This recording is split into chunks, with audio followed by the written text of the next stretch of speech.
नमस्कार शेतकरी मित्रांनो, पाहूयात काल भारतातून बांगलादेशमध्ये किती गाड्या कांदा निर्यात झाला, तसेच त्या निर्यात झालेल्या कांद्याला किती रुपयेपर्यंत बाजारभाव निघाला, कांदा भावात नेमकी घसरण झाली की सुधारणा, याची सविस्तर माहिती आपण या व्हिडिओमध्ये पाहणार आहोत. तत्पूर्वी चॅनल नवीन असाल तर चॅनलला सबस्क्राईब करून शेजारील बेल आयकॉन प्रेस करा, त्यामुळे आपण अपलोड केलेले व्हिडिओ सर्वात अगोदर तुमच्यापर्यंत पोहोचतील.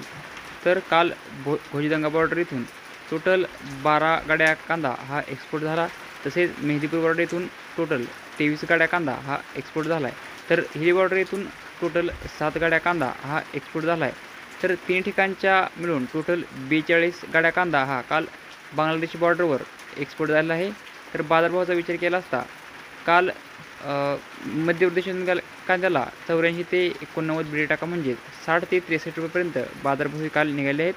तर नाशिक येथून गेल्या कांद्याला 90 ते 93 बिडी टाका म्हणजेच 64 ते 66 रुपयेपर्यंत बाजारभाव काल बॉर्डरवरती निघाले आहेत.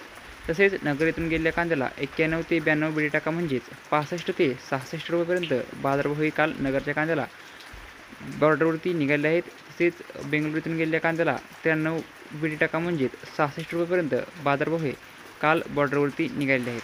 तर हे होते कालचे निर्यात कांदा बाजारभाव. व्हिडिओ आवडल्यास लाईक करा, शेअर करा. अशाच प्रकारचे नवनवीन व्हिडिओ पाहण्यासाठी आपल्या चॅनलला आत्ता सबस्क्राईब करा. धन्यवाद.